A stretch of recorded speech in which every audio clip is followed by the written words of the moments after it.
Hello, hello, hello. This is Kenny Perkins, aka your cancer guy. And once again, as I always say, we have another phenomenal guest. Okay.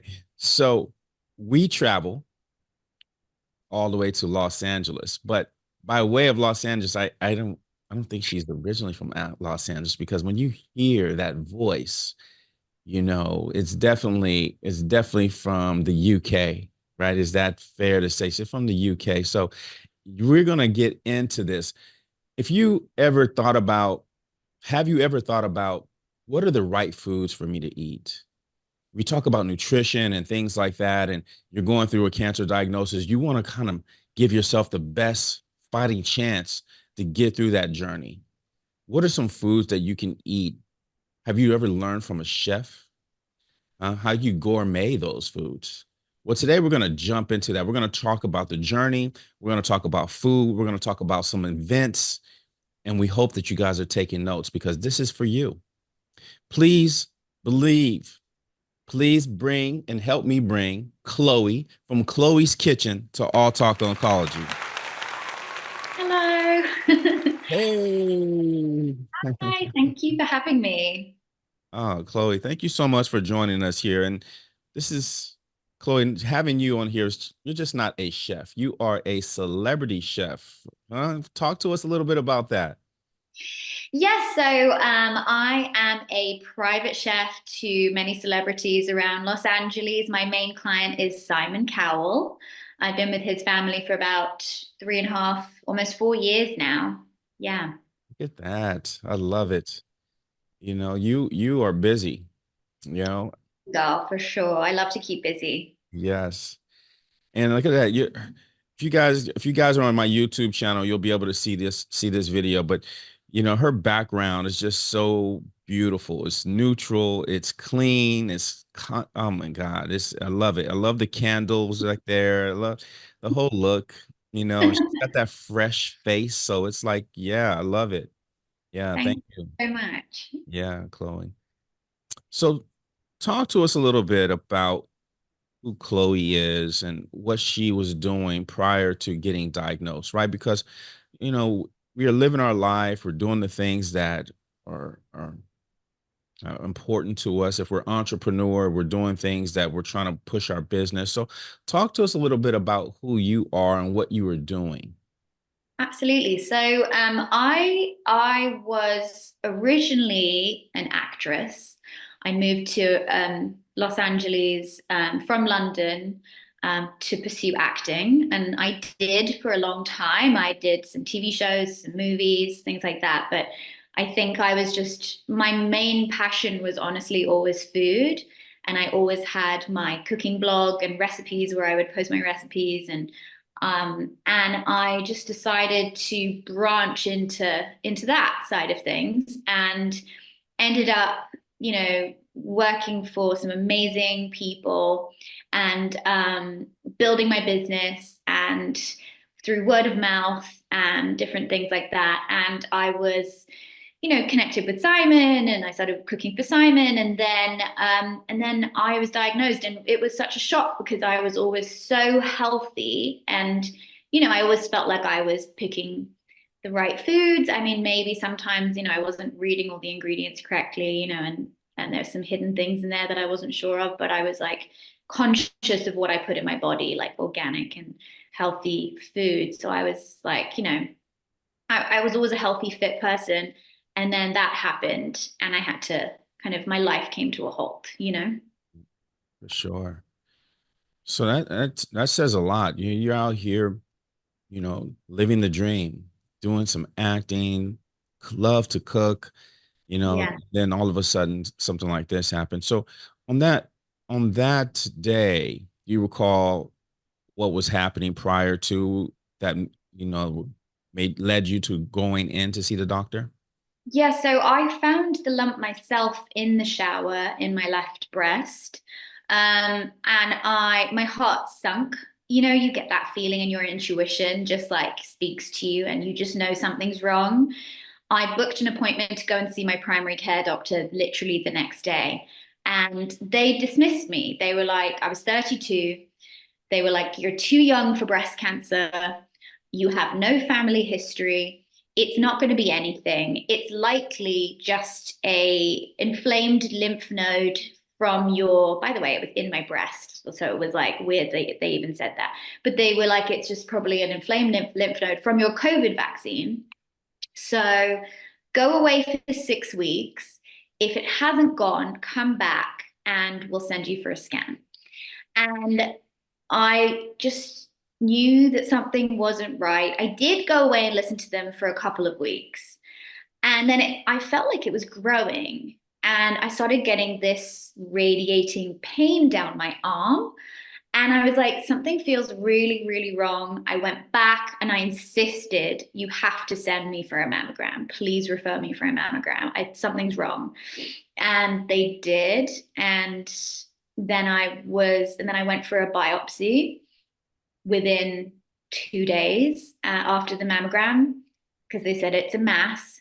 And then 2 days after the biopsy, I was told I had, triple negative breast cancer, and it was growing at an alarming rate of like 93%. It was grade 3. It was a very aggressive tumor. Wow. So I was very grateful that I followed my intuition, advocated for myself, and pushed forward for them to send me for those scans because I could not be here right now otherwise. My God, and let that be a gem for everyone listening in. Sometimes you have to be your own advocate. And this is where the empowerment comes in, right? We want to make sure that you're advocating for yourself. No one knows your body better than you, right? So if you feel that something is wrong, then please take those steps and be persistent about it. That's a gem. Thank you so much, Chloe, for telling us and helping us with that. Thank you. Yeah, absolutely. So my God, so now what is that like now? Now all of a sudden you're hearing this. I can only imagine. Were you married at this time? Or what was life like with your family and coming into this news? I was newly married. We'd been married for just over a year, my husband and I. We didn't have any kids. We just have a very large dog. um, and we were in shock. I just celebrated my 32nd birthday. We were in the middle of COVID still. It was 2021. And my family are back in London. They can't come into the country because of the COVID lockdown situation. No one was allowed in and out of America at the time. And I was very fortunate to have the support of so many amazing friends and also my husband's family who were incredible through everything. Like I couldn't have done it without them at my side because my family just like couldn't get here. But it was a shock for us. I mean, it was just like our whole world came to a halt for a second, and it was like, how could this be happening? I'm healthy, I'm young, and I have no family history. And I think I didn't realize that actually, like 90%, I think it is, of breast cancer diagnosis are in women without family history. It's like, crazy.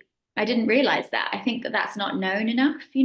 No, Um, so that it was just a massive shock to all of us. And I just kind of became like this little hamster on a wheel, like everyone does, where you're just like, okay, what do I do? What do I do? And you just start going through the process of everything. gosh. I mean, can only imagine. It was already hard enough for COVID, right? Just to deal with that.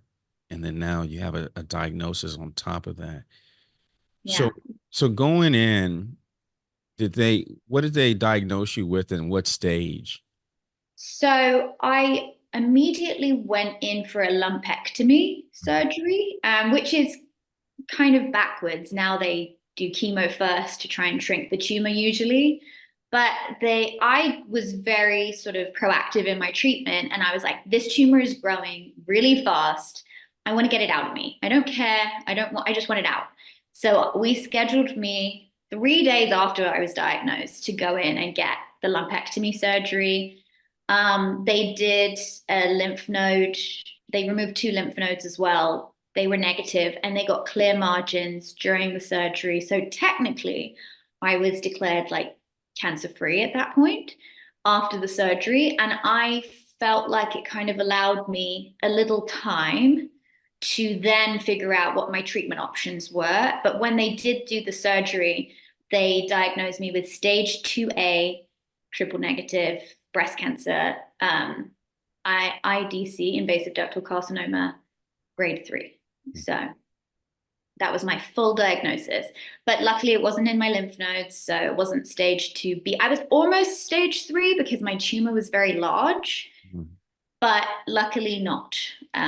It was just under the cusp of that. Yes. Yeah. Just so I mean that in itself had to be feel amazing. Like you caught this where it wasn't in your lymph nodes, right? And then we can do okay, let's do this lumpectomy. That had to have some type of relief to it, right? It did. And at first my surgical oncologist was like, you're just going to need a little bit of radiation. We'll do some tamoxifen or whatever. And then I went to go and see a different oncologist after my surgery. And she was like, no, like triple negative, like you need to do chemo. And I was like, oh. So my whole world came crumbling down again because I was not mentally prepared for that at all. And chemo to me was like so terrifying, and I did not want to do it, if I'm being totally honest. I went to go and see 5 different oncologists. I was like, someone tell me I don't need chemo, please. And then I finally caved in and I was like, okay, no, I need to do this to save my life. So Yes. Yes. yeah. So what is that? I mean, here you are newlywed, and sometimes the spouse gets overlooked, because the focus as it should be on taking care of you. But you also have your partner there. Talk to us a little bit about some of the things that he was going through, that you guys talked about as far as in his role in this diagnosis. I think it was a lot of fear for him. He was very overwhelmed with it all, I think. I mean, he's an amazing guy and he's had a very sort of pretty easy life. He's just like he's just like this happy-go-lucky guy, and just like he's just got this great aura around him, and he's super positive, and nothing's ever come along really and like shaken this up and taken him off the rail tracks at all. And I think it was like just terrifying for him that this could be happening. And I think he was really scared about seeing me have to go through it all and what that was going to do to me, like physically, emotionally.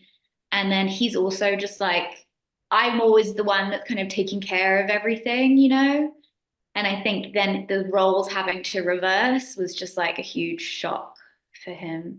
And I think it was just like a really hard switch. And yeah, I think it was a struggle for anyone to have to suddenly like be there for the person that you love. I mean, we say in sickness and in health, but like you don't think the sickness is gonna come like so quickly. You think you have 30, 40 years with that person before something happens like that.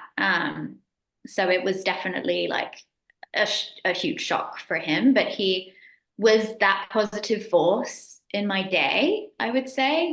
Like I had days where when I was first diagnosed where I was like, I can't get out of bed, I'm so depressed. I seemed like I did pick myself up again and I was positive and got through it, but there were days. And he was that guy that like was like, nope, we're going for a walk, we're going to go out with Paddington, our dog. And he pulled me out of bed and put me on the right track. Yes. Yes, and it's always a blessing. You have a partner who really is there to support you, and we can't say enough about those partners and those caregivers who take care of us. Thank you guys so much. I want to make sure we give a shout out to you always, for just being resilient and being a strength and an anchor in a time of chaos. So thank you guys so much for that. So here we go, right? 5 different oncologists. We're like, man, no, someone's gonna give, we're not doing this chemo thing. No, and but it's unanimous almost, right? So how talk to us about chemo and your experience going through that. Was it difficult? I struggled with it. I'm not gonna lie. I did struggle with it. It hit me hard. I had a lot of really bad side effects. I chose a slightly easier chemo though, because they wanted me to do like full Red Devil, like Adriamycin, like the whole shebang. And I was just like, what are the other options? And I went with like a different kind of chemo that only had a 2% difference in 5 year survival rate, but didn't have the crazy long term side effect potential. So I still feel confident in that decision. Yeah, but it was still hit me really hard. It was a struggle. I battled through it. I had so many different complications, and I was in the emergency room a few times. And I think I'm quite sensitive with stuff though, like it did not agree with me at all. But I did manage to keep my hair. I cold capped throughout. And that was something that really like empowered me and made me feel like at least I look like myself, even if I feel like a complete like shadow of my former self right now. I still kind of felt like, okay, I've kept a part of me through all this and I'm in control a little bit. You have to take these moments because cancer kind of takes away that control completely from you. So I just felt like I had this one little thing I was holding on to, that and also my diet going through it. Yes. And if you listen to that, she said it so nonchalantly, and but I hope you heard that gem. Some of the things that you do have control of. One is your decisions and your mindset, right? You can control your mind and the things you decide to do for yourself. So that's what she was able to take control of, and she did. And so sometimes I want, if you're going through it and things feel out of whack, always know that you have the choice to make the decision, and you have control over your mind on what you're going to think, whether it be negative or positive. And so we always want to have our positive mindset here. So as we talk about cold cap, so Yeah. you were able to salvage your hair through cold capping. Most of it. I mean, so they actually said to me, if you save 50% of your hair, you will be incredibly lucky. And I made it my mission to save more. And so I was a total psycho about it. I treated my hair like glass. I did all the things, silk pillowcases and all this, all the stuff that you're supposed to do. I kept my hair in a braid, like all the little tips and tricks that I did, all my green juicing, all my everything. I did so many different things to kind of try and keep this one thing, one piece of me. And I succeeded. I only lost like 5% of my hair around my face, and one tiny little patch underneath on here that's now like here, now it's long, but it was like sticking out for a while, like. But yeah, I kept like, yeah, 95% of my hair, and it was a miracle. Very nice. Mhm. Very nice. And then and for those that are listening in, cold capping is a process that you utilize to kind of salvage your hair if you can during chemotherapy. So, we can look into that. And this is what Chloe was able to do. Now, Chloe, the unique thing here in your circumstances that you're a newlywed going through this. So how are you trying to keep the balance of, my God, I'm dealing with cancer, but I also want to be attentive to my husband and that. Talk to us a little bit about that part. Honestly, I don't think I was. I think I made myself a priority through that time, which sounds selfish, but you've got to do what you've got to do to survive at the end of the day. And then I can go back to being the usual me that's like caring and cooking for him and taking care of someone else. I needed someone to do that for me for a while.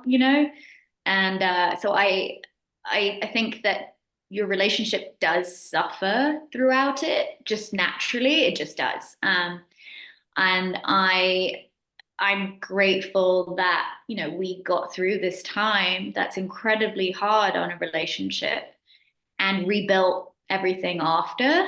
But it was difficult. It was definitely difficult. I needed to be selfish for a minute and focus on my healing and put all my energy into surviving this and getting through it with as much grace as possible, and then picking up the pieces afterwards. And I did immediately. It was like a switch. I was like, okay, I'm done with radiation, back on with life, and sort out, pick back up where we left off with everything, with my career, with my relationship, everything. Sure. I think it takes a back seat for a while, but I think it kind of just like has to. Yeah. Well, it's that's part of that process. When you again diagnose, the people that I've spoken to on my show, you know, it is about that. That is the focal point. And that's the reason I had asked that question earlier. How was it for as a caregiver? So talk to us, because what I heard now is that you also had radiation. So it wasn't just the chemo then, right? You had the 5 weeks of chemo. Is that correct? Um, Months? How much did you? no, I did 3 months of chemo. Okay. Yeah, 3 months of chemo, and then I got a month break, and then I had to start 20 rounds of radiation. Okay. And you go every day, 5 days a week, so it was like a month. Yes. Like no, just over a month. Oh yeah, no, a month. Yeah. Yeah, for sure. Mm. Yeah, so it's a combination. Okay, so a lot of times people are a little afraid of radiation. Chemo is one, you're worried about you losing your hair, and then the second part is, okay, radiation, what I'm going to deal with are the burns or things like that. As a radiation therapist, I've talked about this, but as the patient, how was the treatments for radiation for you? I mean, honestly, I think I got less pink than I would on a weekend in Cabo. Like, you know what I mean? Like, I was like, I found radiation a breeze in comparison to chemo. It was a breeze. I mean, I did get some fatigue a little bit. I was a little bit tired. I took a nap in the middle of the day, but honestly, that was lovely. I never get to do that, so I had an excuse. And I got a lot of like sort of soreness and tightness in my tissue, which I still honestly have to this day. It's not as bad, but I still have it to this day. But it was a breeze in comparison. Honestly, it was more the emotional, like having to go every day. You felt so in it. Whereas at least with chemo, I did it once every 3 weeks. So it was kind of like you go, you have your bad week right after, and then you kind of feel a bit better and you have some side effects, but you're not terrible. And then the third week you feel like back to normal, and then you go and do it all again, and you have to make yourself sick again. But with radiation, going every day was like kind of, and also you feel so exhausted at that point because you've already been through the chemo and the emotional toll of everything else, that I think it just felt like another hill to climb. But it went much easier than I thought it was, and I just slathered myself in that cream every moment of the day. I just carried it around, and I was always putting my cream on, and Sure. I really didn't burn. I really didn't, barely. I love it. I love that. Slathering that cream on, it's important. So those that are listening, and radiation, the doctors are always prescribing cream because you're coming in 5 days a week, and every day you're getting your treatment. So you want to have prepare your skin, because it can turn a little red, as Chloe talked about turning pink. And sometimes you do have some peeling of the skin, but not always. So in Chloe's case, she says it was just a little pink. So this is good. I just want to make sure you guys have enough information so that you are prepared for anything that comes your way. And also in my program, I talk about that. I walk you through what's going to happen with surgery, what's going to happen with chemo and radiation, so that way you're prepared. So thank you, Chloe, for bringing that up and walking us through it. Here's a question I do have for you. You know, as you know, there's peaks and valleys emotionally, going through something like this. How how did you reach a turning point in your own mind in order to be able to have that positivity and be like, oh, there's a switch of what you're going through? I think I think something that really helped me be able to stay positive through it was sharing my journey. I decided to share my journey on social media because when I was first diagnosed, it was such a struggle to find another young woman around my age that had been diagnosed with breast cancer, with my kind of breast cancer, triple negative. At the time, it was pretty rare. Now it feels like uh, it's a million young women getting diagnosed with triple negative. But at the time, I could barely find anyone. I did end up finding a couple of women, and they were incredible, and they helped me through it, and they were like my guiding lights. And I then realized I wanted to be that for the next girl that was diagnosed. So sharing my journey to help other people that could find me, but also it was so cathartic for me to share all my emotions and all the steps and what I was going through, and it kept me going and it kept me positive. That was huge for me.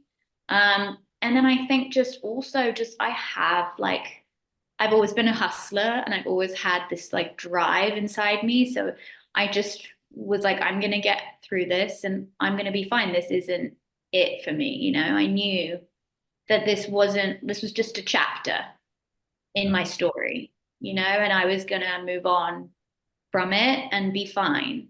And I just kept that belief.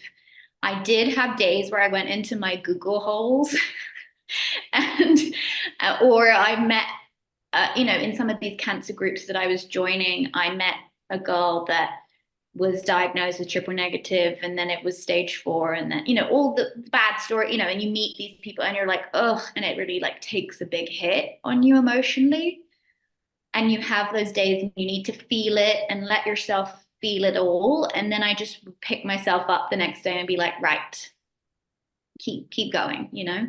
Yes. Help us to appreciate what is what is the Google holes? Oh, I mean, I feel like everyone gets in those Google holes. It's like, you know, Googling your diagnosis, like, or, you know, oh, the survival rate of triple negative, and then, you know, and then you start going down a spiral, and then, oh, this girl had the same as me, and then I came back, and then, oh, look what happened to her. And then you start, it's bad. You just don't want to just never do that. It's not your friend, you know? Yes. They say that, that you hear it a lot. Dr. Google, you don't want to Google. You don't want to Google. That's what they say, tell you, because it can be overwhelming and it's not necessarily your reality, right? No, I think that's the biggest thing I learned through having cancer is everyone's story is different. No one story is exactly the same and you can't compare. So just don't let it consume you. Yes. You know, so your last treatment from the last point you had in your treatments, how long has it been now? Well, that was March 2022. And I wasn't obviously able to take anything like tamoxifen afterwards because with triple negative breast cancer, it doesn't have any hormone receptors. So I was just done with treatment and that was it. And it was like, bye, see ya. And I was like, wait, what? Just like prayers up and hope for the best. Because it does have a high recurrence rate, for those of you that don't know. And I was then terrified and having to like negotiate those fears that creep into my head every day. But yeah, it's been, you know, two and a bit years now since I finished treatment. I'm 3 years out from my surgery date almost next week when I was technically declared cancer free. So 3 years is the biggest sort of turning point in triple negative. They say if it hasn't returned within the first 3 years, your chances of it coming back drastically go down. So I'm celebrating hard this month. Yes, as you should. Yeah. Little warrior, you. Yes. That's what we like to see. We like to see the success, and it's a cancer doesn't discriminate. Doesn't matter, you know. young, old, rich, poor, black, white, it doesn't matter, So to see to see that you are coming on here talking about your resilience and your ability to fight back, we love that. So thank you for that. Thank you. Yeah. So I like to say this then. I asked this. The Chloe before out here getting ready to do her acting and making it happen, how is she different today? The Chloe that I have in front of me today, like what is what is her purpose? What is her perspective now in comparison to what it was before? I think I value my time so much more and who I give that time to because it's so precious.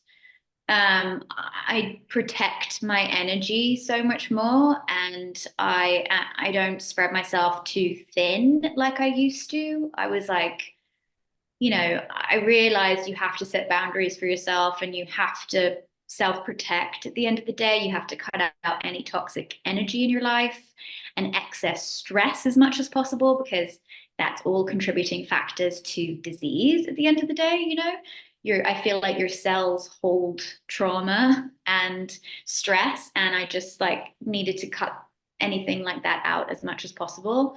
So I think just valuing my time and just living life and enjoying every moment I get to still be here and just like even waking up in the morning and getting to make my green juice and getting to play with my dog and just like small things are so much more meaningful now. And also, I would say helping other young women who are newly diagnosed going through the journey gives me more purpose, like trying to inspire them and let them know to advocate for themselves and show them that you can get through it and you can be on the other side. And yes, you will never be exactly the same person that walked in, but you'll be able to get your life back at the end of the day. So I think that having that purpose really helped me kind of just shape me now and wanting to help others. Yes. And we thank you for that, for one. And, here you are in your 30s and you're living your life, you're newly married, and this thing kind of catapults you into dealing with it face on, right? I always say you get catapulted to the front of the line of how to deal with life right away. Mhm. And you've done that. Your resilience, your ability to give back, your nutritional plans and things like that. Talk to us a little bit about that. Yeah, now as a chef, you're out here, you're cooking for some of these, you know, um, mainstream actors. How Yeah. how have you altered your cooking skills, your dieting, so that other people with cancer can benefit? Talk to us a little bit about that and that shift. Well, when I was diagnosed, I kind of made it my main focus. I was like, okay, what can I do to help aid my treatment? What can I do? What can I do every day to help, like, get through this and help my body heal? And so I started researching and I went into like crazy research mode. And I settled on leading an anti-inflammatory diet because cancer is an inflammatory disease, right? So I want to eat anti-inflammatory foods that are going to bring down inflammation in my body. I cut out all refined sugars.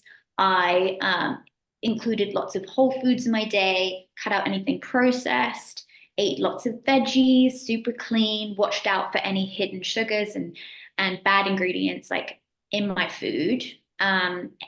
Tried to buy organic as much as possible because I know it's like a little bit more expensive, but it's just like, what price health? Health is wealth at the end of the day. And like, I would, I tell you what is more expensive than organic food is getting cancer.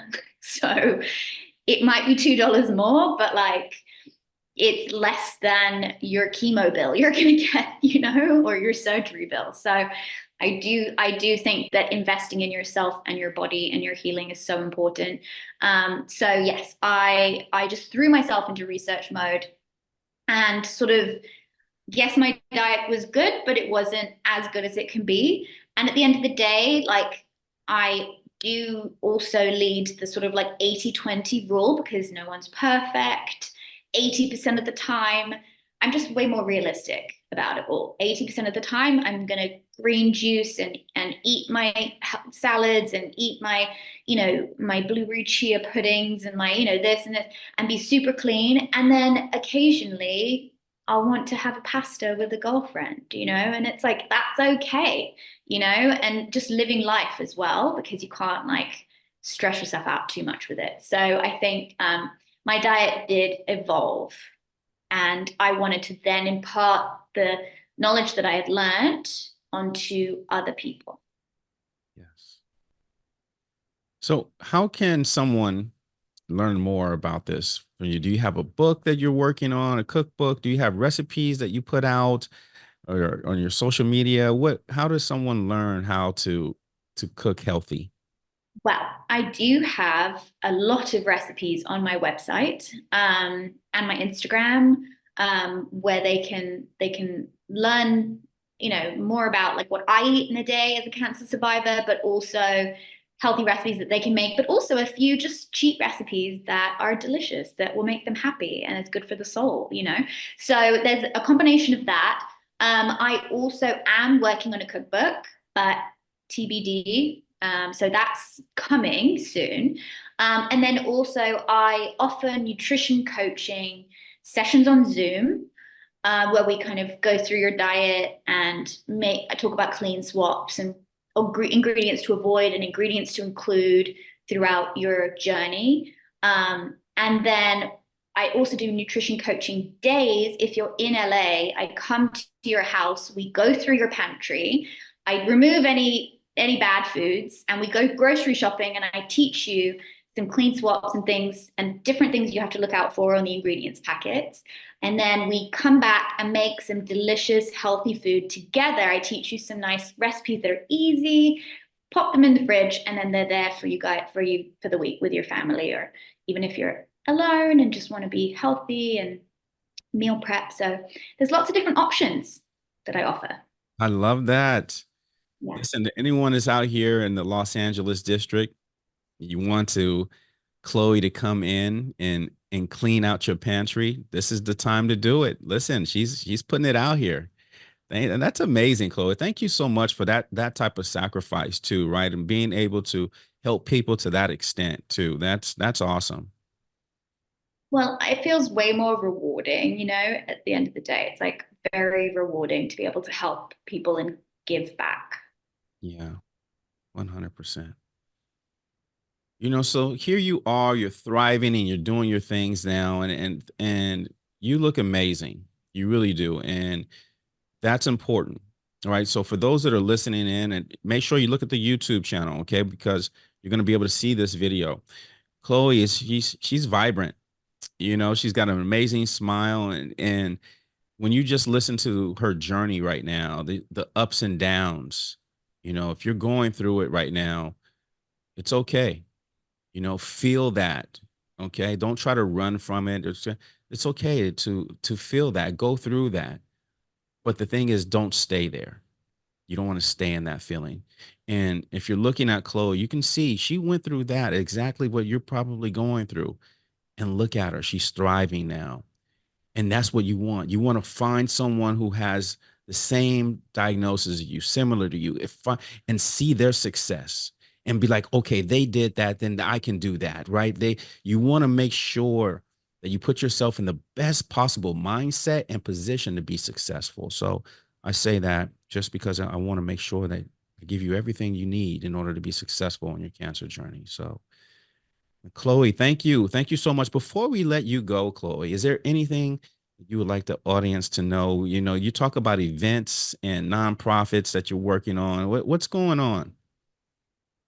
Well, I work with a nonprofit called the Fondle Project. And we threw an amazing event last October during Breast Cancer Awareness Month in the Los Angeles area. We did like a yoga and a healthy brunch for young women. We're going to be doing something similar this year in October, but it's going to be a cooking class with me. So I'm doing some healthy food. You can come and join in, and then we all sit down and we eat this delicious food together. And it's about celebrating survivors and thrivers and people going through the journey, people past the journey, and just bringing that community together and enjoying healthy food together. There's going to be some more events that I'm doing with them, but that's the one that's coming up pretty soon. I can't believe we're already in July, so October. So I can definitely, if you follow me, then you can get more info on that. Yes. Yes, we're definitely going to be doing that. You'll look for the collaboration there, or this episode with Chloe, and make sure you follow her so you can get all the tips that you need, right? This is what we're talking about. Chloe, you're the best. Thank you so much. Thank you so much for blessing us and on our show today. Thank you so much for telling your story and being vulnerable with that. And that's what we need, giving back. And that's what we're trying to do. So thank you. Thank you so much, Chloe. Thank you so much, Kenny. Thank you for everything you do as well. This is so important. Appreciate that. And for those listening in, always remember, as I say, you're not alone in this. We're in this together. This is Kenny Perkins, AKA your cancer guy. Until again, I'm out. So stay connected with us on All Talk Oncology Cancer Podcast. Make sure you subscribe to that, right? Wherever you listen to your podcast, whether that's Apple, Spotify, make sure you subscribe and continue to spread that word, right? Engage in this, because your engagement can help someone stay alive. And this is what we're talking about. So again, make sure you subscribe, hit that subscribe button. Again, this is Kenny Perkins, aka your cancer guy. Until again, I'm out.